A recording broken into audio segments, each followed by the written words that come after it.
bonjour à toutes et à tous. Merci Stéphane pour ta prière.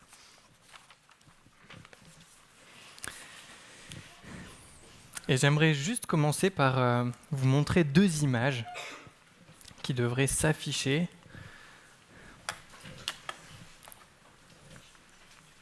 Je ne sais pas si on les voit bien. Avec une question. Quel est le lien entre ces deux images ? Qui veut gagner des millions ? Bonne question, n'est-ce pas ? Et en fait, j'aimerais me servir de ces deux images pour répondre à une question. Pourquoi faut-il lire l'Ancien Testament ? C'est vrai, le Nouveau Testament nous parle de l'œuvre merveilleuse de Jésus-Christ, sa venue, son sacrifice, sa résurrection, nous parle de la manière de vivre notre foi après ce tournant décisif dans l'histoire de la rédemption. Et donc, c'est un livre très utile pour nous. Et parfois, on a plus de mal avec l'Ancien Testament. C'est plus difficile, c'est long. Il y a des passages qu'on a du mal à comprendre, à interpréter. Mais j'aimerais suggérer que pour bien apprécier l'œuvre de Jésus et pour bien comprendre son message, il faut que nous connaissions bien l'Ancien Testament. Imaginez que je décide d'aller me promener à la Bastille samedi prochain avec ma famille. Noémie, ma femme, monte à pied par les interminables marches d'escalier. Et moi, je prends le téléphérique, les œufs. On arrive en haut tous les deux. Qui apprécie le plus d'arriver à la Bastille ? Qui apprécie le plus la limonade qu'on va pouvoir boire en haut ? Qui apprécie le plus la vue magnifique sur Grenoble et sur les montagnes ? Je pense que c'est Noémie qui sait tout le chemin qu'il a fallu parcourir pour arriver là, qui a vécu la sueur, les efforts pour arriver jusqu'en haut, n'est-ce pas ? Et si cette image ne vous parle pas parce que vous préférez le canapé à la montagne, repensez à ce que vous avez ressenti lorsqu'enfin Gollum tombe avec l'anneau dans cet étang de lave du Mordor. Cet anneau qui a fait tant de dégâts est enfin détruit. Vous repensez au périple de la petite communauté de l'anneau, ce périple qu'elle a fait pour en arriver là, tous les retournements de situation, toutes les fois où ça aurait pu échouer. Et vous prenez conscience de la portée de la destruction de cet anneau. Maintenant, imaginez que quelqu'un se pointe juste à ce moment-là du film et ne connaisse rien de l'histoire. Va-t-il apprécier et comprendre avec autant de profondeur que vous la portée et la valeur de cet événement dans l'histoire du film ? Eh bien, certainement pas. Eh bien, chers amis, pour apprécier pleinement Jean 7, le chapitre qui va nous occuper ce matin, qui est dans le Nouveau Testament, eh bien, il faut connaître l'Ancien Testament, l'histoire qui précède. Et ce principe est vrai pour beaucoup de textes du Nouveau Testament, en fait. Alors, comme ça ne sert à rien de lire Jean 7 sans connaître l'arrière-plan qui est sous-entendu dans ce passage, je vais commencer par vous raconter deux épisodes marquants de l'Ancien Testament. Le premier épisode, il se trouve en Exode chapitre 17. Ce passage, il arrive juste après que Dieu ait libéré son peuple de l'esclavage d'Égypte. Le peuple d'Israël est dans le désert pour un périple qui va durer environ 40 ans. Ils vont devoir habiter dans des tentes, faire face à de nombreux dangers, et en particulier dans le désert, celui de la faim et de la soif. Et en Exode 16, le peuple vient de voir un miracle se produire. Dieu leur a envoyé du pain qui est tombé du ciel, comme la rosée du matin. Et il leur a même fait venir de la viande en abondance.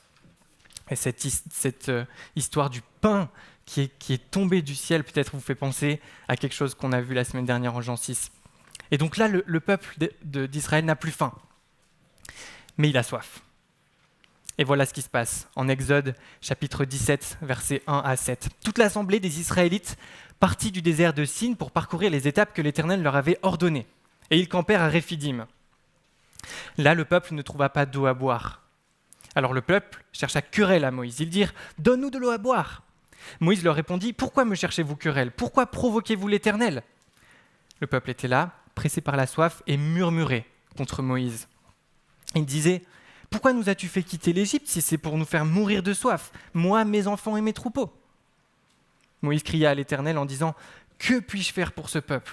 Encore un peu, et ils vont me lancer des pierres. » L'Éternel dit à Moïse « Passe devant le peuple et prends avec toi des anciens d'Israël. Prends aussi dans ta main ton bâton, celui avec lequel tu as frappé le fleuve, et marche. Je me tiendrai devant toi sur le rocher d'Horeb. Tu frapperas le rocher, et il en sortira de l'eau, et le peuple boira. » Moïse agit ainsi sous les yeux des anciens d'Israël. Il appela cet endroit Massa et Mériba parce que les Israélites lui avaient cherché querelle et avaient provoqué l'Éternel en disant « L'Éternel est-il au milieu de nous ? Oui ou non ?» De quoi nous parle ce passage ? De l'histoire d'un peuple qui a peur de mourir. C'est un peuple en détresse physique. Il a peur de mourir de soif dans le désert et il préfère même retourner en esclavage pour au moins survivre. Mais cette détresse physique démontre l'existence d'une autre détresse, une détresse spirituelle. En fait, si le peuple a peur, c'est parce qu'il se pose la question de la présence de Dieu. Vous avez vu la question à la fin du verset 7. « L'Éternel est-il au milieu de nous ? Oui ou non ?» Donc ça, c'est le premier épisode que je voulais qu'on lise ensemble. Deuxième épisode, c'est la fête des tentes. Et je vais juste lire Lévitique 23, versets 40 à 43, qui nous explique cette fête. « Le premier jour, vous prendrez de beaux fruits, des branches de palmiers, des rameaux d'arbres touffus et des saules de rivière, et vous vous réjouirez devant l'Éternel, votre Dieu, pendant 7 jours. Vous célébrerez chaque année cette fête à l'Éternel pendant 7 jours. C'est une prescription perpétuelle pour vous au fil des générations. Vous la célébrerez le 7e mois. Vous habiterez pendant 7 jours sous des tentes. Tous les Israélites de naissance habiteront sous des tentes afin que vos descendants sachent que j'ai fait habiter les Israélites sous des tentes après les avoir fait sortir d'Égypte. » Donc la fête des tentes, c'est une fête de réjouissance, où on fait une grosse fête avec plein de choses à manger et où on fait un peu du camping. Le but de cette fête est double. D'abord, se rappeler que le peuple d'Israël a vécu pendant 40 ans dans le désert et que Dieu a pourvu à tous ses besoins pendant ce temps. La fête des tentes célébrait la protection et la bonté de Dieu qui les a conduits jusque dans ce nouveau pays pour leur accorder des récoltes abondantes. Et il y avait en particulier pendant cette fête des tentes des cérémonies avec de l'eau pour se souvenir de cet épisode qu'on a lu en Exode 17 où Dieu a donné de l'eau à son peuple dans le désert. Mais la fête des tentes avait un autre objectif plutôt tourné vers le futur. En fait, ces rituels avec de l'eau qui étaient faits pendant la fête, c'était non seulement pour se souvenir de ce que Dieu avait fait, mais c'était aussi pour annoncer l'effusion de l'Esprit par le Seigneur dans les derniers jours. En fait, Dieu avait annoncé dans l'Ancien Testament la venue d'un temps où le Messie viendrait à Jérusalem et déverserait l'Esprit en abondance comme un torrent qui jaillirait du temple et qui arroserait toute la terre pour donner la vie abondamment. Ça, c'était une promesse de l'Ancien Testament, une prophétie. Et par cette fête, on se souvenait qu'il fallait encore attendre cette promesse. Et on a en Néhémie 9 cette fête qui est vécue une fois par le peuple et qui a fait une prière à Dieu, en reconnaissant que c'est toi, Éternel, qui as fait les cieux et la terre. C'est toi, Éternel, qui as délivré ton peuple d'Égypte. C'est toi, Dieu Tout-Puissant, qui a guidé ton peuple dans le désert, etc. Et verset 20, tu leur as donné ton bon esprit pour les rendre sages. Tu ne les as pas privés de ta manne et tu as continué à leur fournir de l'eau pour étancher leur soif. Pendant 40 ans, tu as pourvu à leurs besoins dans le désert sans qu'il manque de rien. Voilà à quoi ressemble cette fête. Voilà quel genre de prière était fait pendant cette fête. Et cette fête, comme Exode 17, témoigne d'une chose. Dieu répond aux besoins physiques de son peuple, qui sont les symboles de ses besoins spirituels. Dieu comble leur détresse physique pour leur montrer qu'il veut combler leur détresse spirituelle par son esprit. Et j'aimerais suggérer que nous sommes dans la même situation que le peuple d'Israël. Nous sommes également, en tant qu'humanité et individuellement, dans une grande détresse spirituelle. Nous avons véritablement besoin que Dieu agisse en déversant son esprit. Et cette détresse spirituelle se manifeste souvent par une détresse physique. On a tendance en fait à combler notre détresse spirituelle de manière matérielle. La sous-nutrition, la surnutrition, la crainte du frigo vide ou du froid cet hiver, la crainte de la pénurie d'essence ou de papier toilette qu'on a vécu il y a quelque temps, la crainte de la perte du travail ou de la santé. Comme le dit un commentateur, on a soif de sens dans un quotidien assommant, soif d'apaisement devant tous les plaisirs stériles qui ne satisfont pas, soif de relations quand toutes nos relations nous semblent superficielles, égoïstes ou décevantes, soif d'éternité quand on a peur de mourir, soif de Dieu quand la religion ou même le culte nous laisse vides, soif d'intensité ou de communion avec Dieu quand on ressent une sécheresse spirituelle. On a soif devant l'injustice du monde, devant la nature qui part en vrille, devant les humains qui se font la guerre. On a soif quand on examine notre propre cœur et qu'on ressent une grande culpabilité parce qu'on se sent impur ou esclave de comportements immoraux qui nous font du mal et qui font mal aux autres. Moi, personnellement, j'ai soif. Et vous, est-ce que vous ressentez cette soif ? Et vous, par quoi est-ce que vous avez tendance à combler votre soif spirituelle ?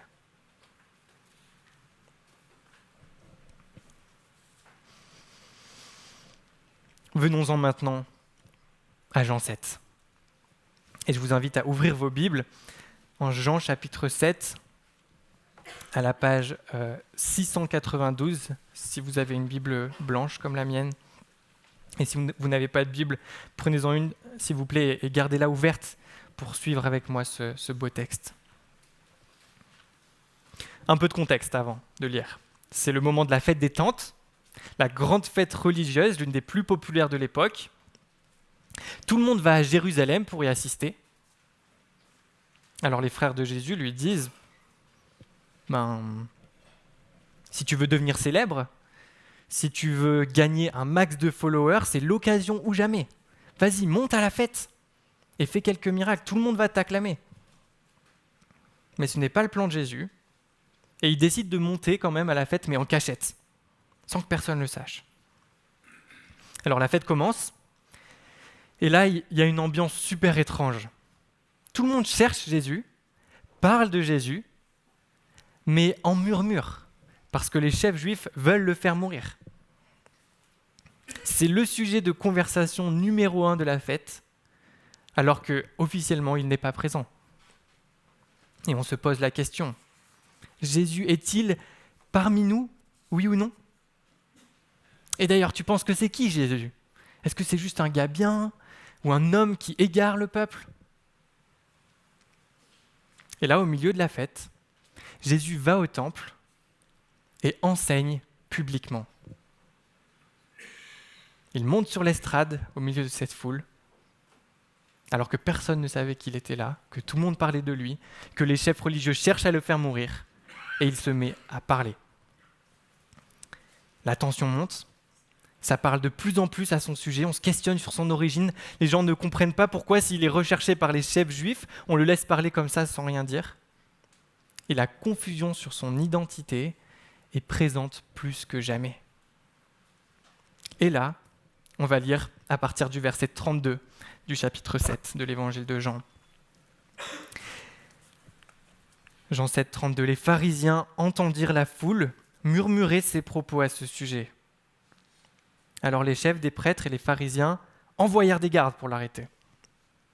Jésus dit : « Je suis encore avec vous pour un peu de temps, puis je m'en vais vers celui qui m'a envoyé. Vous me chercherez et vous ne me trouverez pas, et là où je serai, vous ne pouvez pas venir. » Les Juifs se dirent alors entre eux : « Où ira-t-il pour que nous ne le trouvions pas ? Ira-t-il chez ceux qui sont dispersés dans le reste du monde et enseignera-t-il les non-juifs ?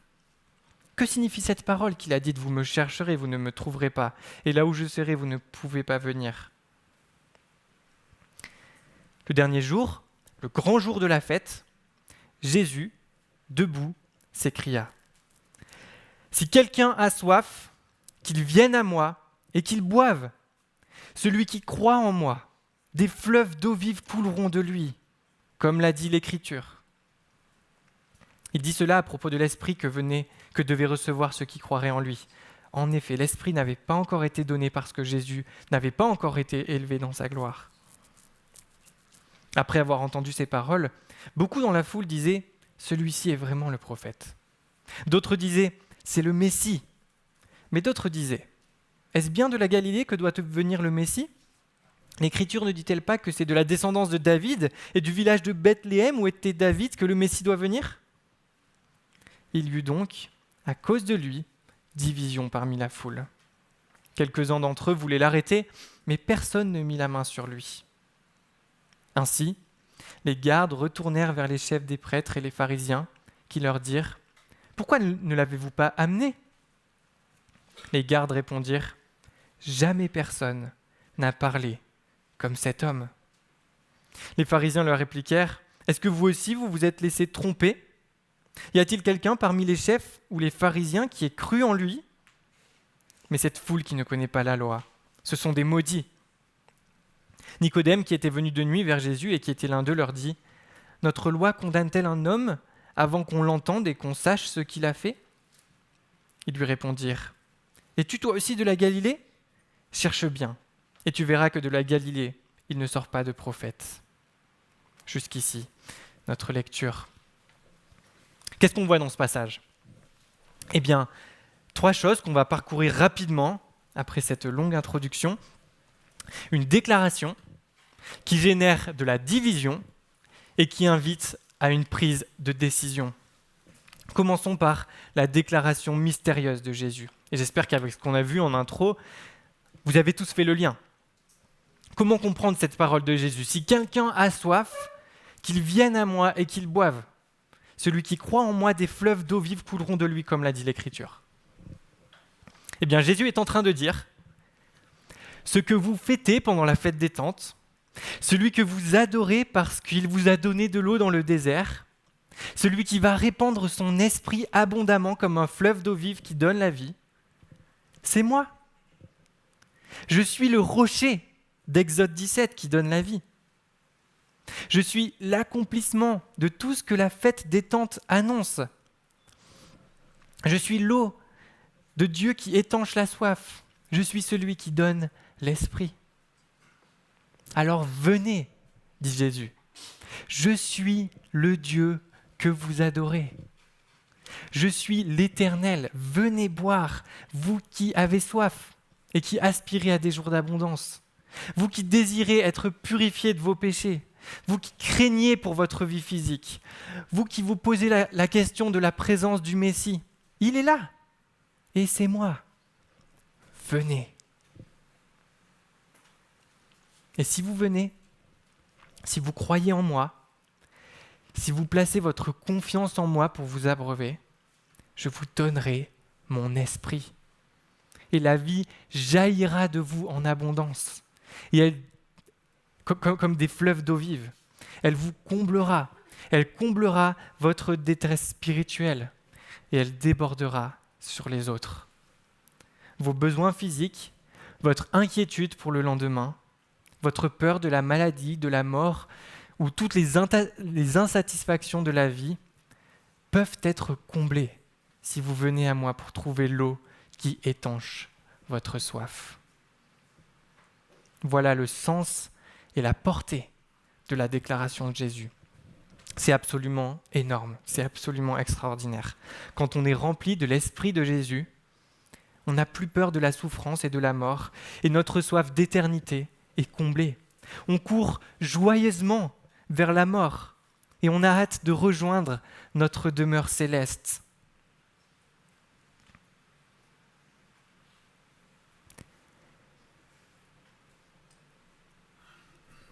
Pause. J'avais pas prévu de dire ça, mais ça me fait penser à une illustration que j'aimerais juste vous lire, qu'il faut que je retrouve, qui me fait penser à ça.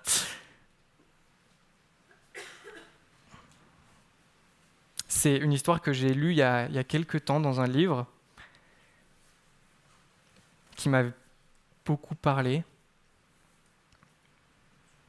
au sujet d'une femme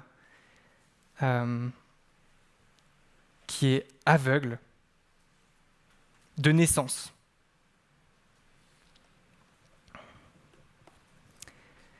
Et qui s'appelle Annie. Aveugle de naissance, Annie était très âgée et dépendait beaucoup des autres. Elle aimait Christ et disait, et là je suis admiratif, « Ma cécité est une bénédiction. »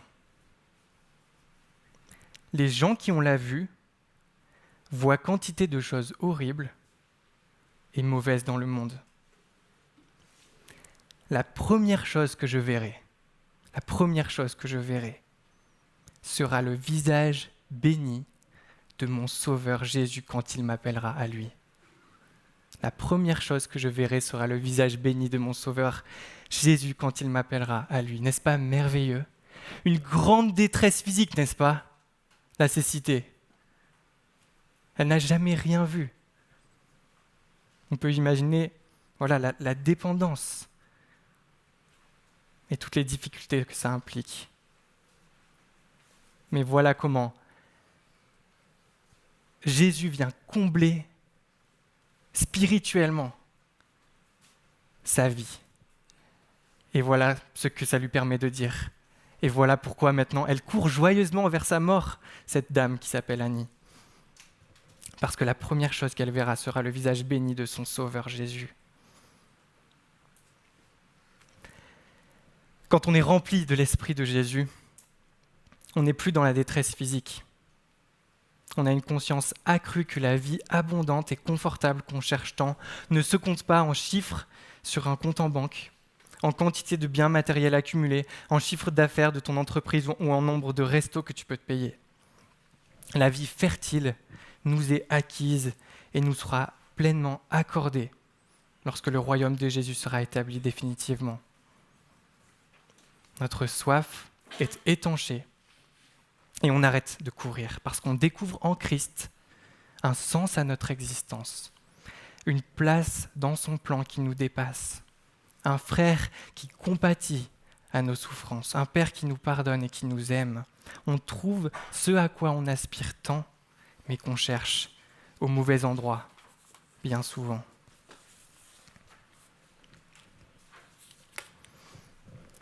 Alors, dans ma jeunesse, je faisais beaucoup d'escalade. Et à 16 ans, je suis parti avec un copain de classe gravir la plus grande voie d'escalade de ma vie. Quelque chose qui mesure environ 500 mètres de haut. C'était cette falaise qui se trouve dans le Vercors. Et donc, après de longues heures d'approche, on arrive à 7 heures du matin au pied de la voie d'escalade. Et on a eu vraiment beaucoup de problèmes pendant l'ascension, surtout, et surtout pendant la descente. La montée, c'est qu'une partie de l'ascension. Ensuite, il faut descendre. Et on a eu tellement de problèmes qu'on est arrivé vers 21h en bas. Donc on est resté de 7h du matin à 21h sur une falaise. On avait avec nous 2 litres d'eau uniquement, en plein été, sur une falaise orientée plein sud. Et dans notre sac en bas, il y avait une orange. Pas d'eau, mais une orange. J'ai jamais eu autant soif de ma vie.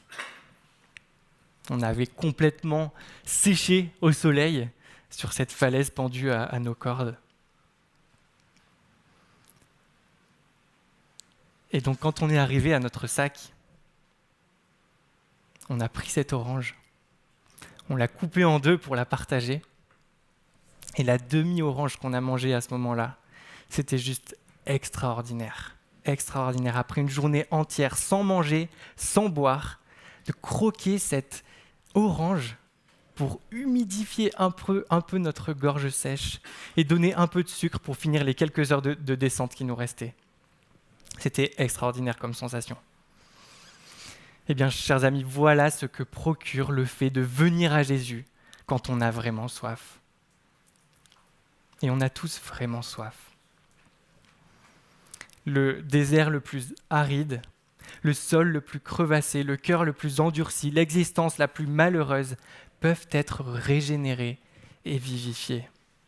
Le Saint-Esprit est puissant pour faire naître une oasis de paix, là où il ne restait plus que ruines et dévastation. Voilà les implications de cette déclaration extraordinaire de Jésus. Alors que génère cette déclaration de Jésus ? Verset 43 de la division. Certains disent, ben oui, il vient de dire qu'il est Dieu, donc c'est bien le prophète qu'on attend. C'est bien le Messie. D'autres se posent encore des questions à son sujet. Et d'autres veulent l'arrêter. Mais qu'est-ce que nous fait comprendre Jean ici ? Eh bien, que les arguments des sceptiques ne sont pas super bons. Regardez l'ironie. Est-ce bien de la Galilée que doit venir le Messie ? Il ne doit pas venir de la descendance de David et de la ville de Bethléem ? Et si Jean prend le temps de rapporter ces paroles, c'est parce qu'il sait très bien que c'est exactement le cas en fait. Jésus est né à Bethléem et il est de la descendance de David. Et dans cette salle, ce matin, il y a probablement les 3 types de réactions qu'il y a dans ce texte. Il y a ceux qui adhèrent à la déclaration de Jésus et qui reconnaissent sa véritable identité. Et le challenge pour nous ce matin, c'est d'identifier les domaines dans lesquels on cherche ailleurs qu'en Jésus de quoi étancher notre soif. Les domaines dans lesquels on cherche à combler nos détresses intérieures de manière matérielle peut-être. Il y a ceux qui se posent encore des questions à son sujet ou qui ont des objections. Et pour vous, je vous invite à discuter de vos objections avec des chrétiens et à chercher sérieusement à y répondre. Peut-être que c'est comme les sceptiques de ce texte et qu'il y a une bonne réponse à votre objection.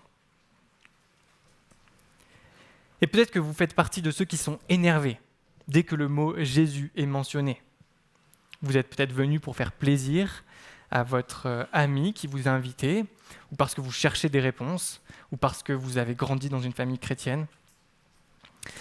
Peut-être vous avez eu une mauvaise expérience avec la religion, ou des personnes qui se disent chrétiennes, et vous avez de la haine à cause de Jésus d'une manière ou d'une autre, parce que vous ne le trouvez pas tolérant, ou parce que vous ne comprenez pas qu'il puisse avoir un droit de regard sur votre vie, ou porter un jugement moral sur vos actes. Et j'aimerais vous dire une vérité qui devrait vous apaiser si vous êtes dans cette situation. Cette vérité qu'on trouve dans le texte. Vous ne pouvez rien faire contre Jésus. Vous ne pouvez rien faire contre Jésus.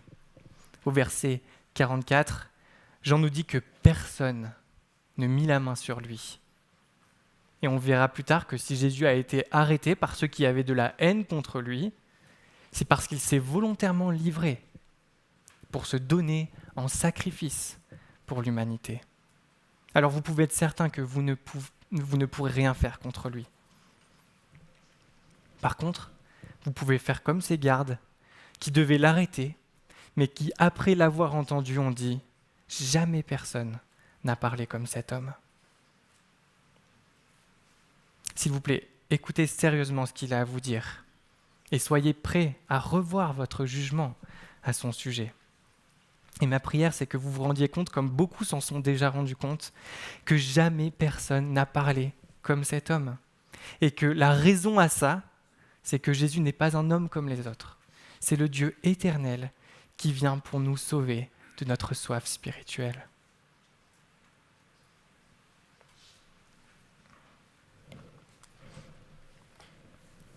Et enfin, Jean 7 termine avec des exemples de décisions qui sont prises suite à la déclaration de Jésus et à la division que cette déclaration génère.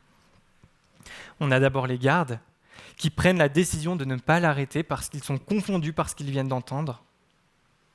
On a aussi les chefs religieux qui font le choix de s'endurcir dans leur haine contre Jésus malgré l'évidence. Et on a Nicodème, qu'on a déjà rencontré dans l'évangile de Jean, et qui invite subtilement ses collègues à revoir leur jugement en ce qui concerne Jésus et à ne pas le condamner trop vite. Je trouve que c'est un exemple de courage du croyant dans un environnement hostile à Jésus. Et la question pour nous ce matin, c'est dans quel groupe est-ce qu'on se trouve ?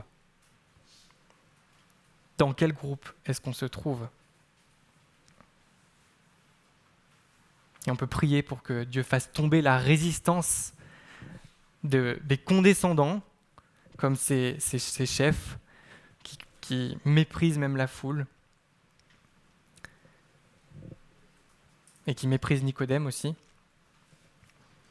et surtout qui méprisent le Dieu créateur en méprisant Jésus. On peut prier pour qu'il y ait plus de gardes parmi nous, qui entendent l'Évangile pour la première fois et qui confessent que jamais homme n'a parlé comme cet homme. Et on peut prier qu'il y ait plus de Nicodème parmi nous, qui ont le courage de défendre leur Seigneur, même face à l'opposition, même dans un environnement hostile à Jésus.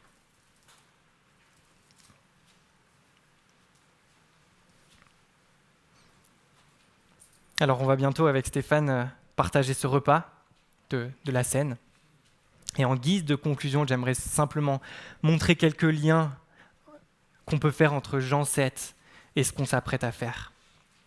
La scène, c'est un repas symbolique parce que ce n'est pas un vrai repas, mais ça illustre un vrai repas. Et ce repas illustre parfaitement ce qu'on vient de voir en Jean 7.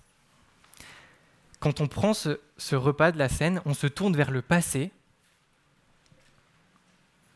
en se rappelant que Jésus est mort pour nous, qu'il a donné son corps symbolisé par le pain, qu'il a donné son sang symbolisé par le jus de raisin et que ce sacrifice nous rend juste devant Dieu si on le reçoit. Quand on prend ce repas, on réaffirme également dans le présent qu'on vient à Jésus pour recevoir notre nourriture spirituelle. On affirme qu'il est la source de notre vie et qu'on a toujours besoin aujourd'hui de sa présence et de sa grâce. C'est pour ça que c'est un repas qu'on fait semaine après semaine. Et quand on prend ce repas, on regarde aussi vers le futur. Et on le prend une fois de plus, mais c'est une fois de moins avant d'arriver au jour où il sera remplacé par un vrai festin. Et dans ce jour, on ne sentira plus jamais aucune soif ou insatisfaction spirituelle, parce qu'on sera dans la présence même de Jésus. Donc, s'il vous plaît, si vous avez reconnu publiquement en Jésus-Christ la source qui étanche votre soif, et que vous avez reçu le baptême comme signe de son œuvre, prenez ce repas. Et si vous êtes sceptique ou en colère contre Jésus et ses paroles, ne prenez pas ce repas. Il ne représente pas ce que vous désirez vivre pour le moment. Je vais simplement prier en conclusion avant de laisser la place à Stéphane. Merci Seigneur Jésus, d'être ce que ton peuple attendait depuis des années et des années, des siècles et des siècles. Tu es venu accomplir cette promesse. Cette promesse qui annonçait que tu allais répandre ton esprit sur ton peuple pour le bénir pleinement, abondamment sur le plan spirituel. Et merci Seigneur, parce que nous pouvons, en t'acceptant, prendre conscience à quel point tu viens combler toutes nos détresses. Même si on continue à vivre des difficultés sur cette terre, nous pouvons les vivre d'une manière bien différente. Comme le témoigne cette dame victime de cécité. Seigneur, nous avons cette même espérance, que lorsque nous te verrons face à face, toutes nos détresses physiques, tout ce avec quoi on lutte sur cette terre, sera pleinement comblé. Et tu nous invites dès à présent à chercher en toi la réponse à toutes nos insatisfactions. Tu es vraiment l'eau qui étanche notre soif spirituelle et nous t'en remercions. Permets, Seigneur, que chacun d'entre nous puissions dire « Jamais homme n'a parlé comme cet homme ». Et permets, Seigneur, ce matin que nous puissions tous accepter ton invitation à venir à toi. C'est en ton nom que j'ai prié. Amen.